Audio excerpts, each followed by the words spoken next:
नमस्कार मित्रांनो, स्वागत आहे तुमचं आपल्या हक्काचं चॅनल फन फिल्मी मराठीमध्ये।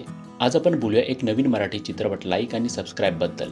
या चित्रपटामध्ये मुख्य भूमिकेत आहेत अमय वाघ, अमृता खानविलकर, शुभंकर तावडे, जुई भागवत, विठ्ठल काळे। या चित्रपटाचे दिग्दर्शक आहेत अभिषेक मेरुकर। हा चित्रपट तुम्ही Amazon प्राइमवर पाहू शकता।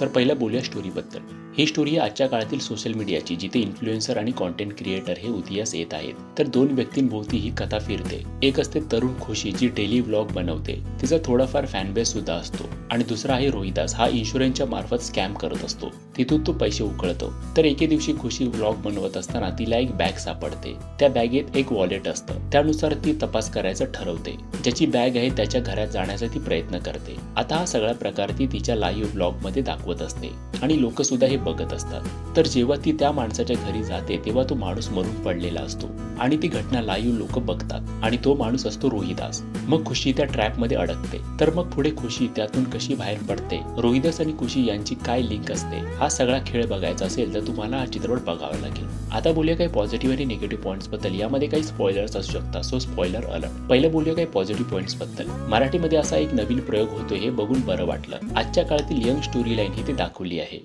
हा चित्रपट जेनझी ऑडियन्सला समोर ठेवून बनवला आहे।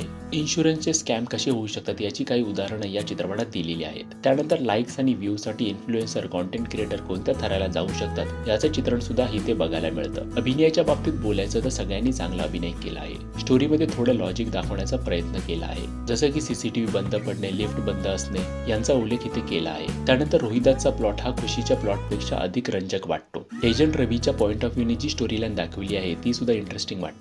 आता बोलूया काही निगेटिव्ह पॉइंट्स बद्दल। चित्रपटाचं नाव काही जमत नाही, खूपच बेसिक वाटतं। सुरुवातीचा अर्धा तास चित्रपट फक्त चालतोय असं होतं। खुशीच्या व्लॉग मध्ये तो बिल्डअप मध्ये खूप वेळ गेला आहे। इन्शुरन्स मध्ये सुद्धा घोळ होऊ शकतो, पण त्या केसेस अजून स्ट्रॉंग दाखवता आल्या असत्या, त्यामध्ये कुठेतरी तफावत जाणवते। त्यानंतर चित्रपटात हत्येला जस्टिफाय करण्याचा प्रयत्न सुद्धा झाला आहे। या चित्रपटातील गाणी सुद्धा इतकी प्रभावी वाटत नाही।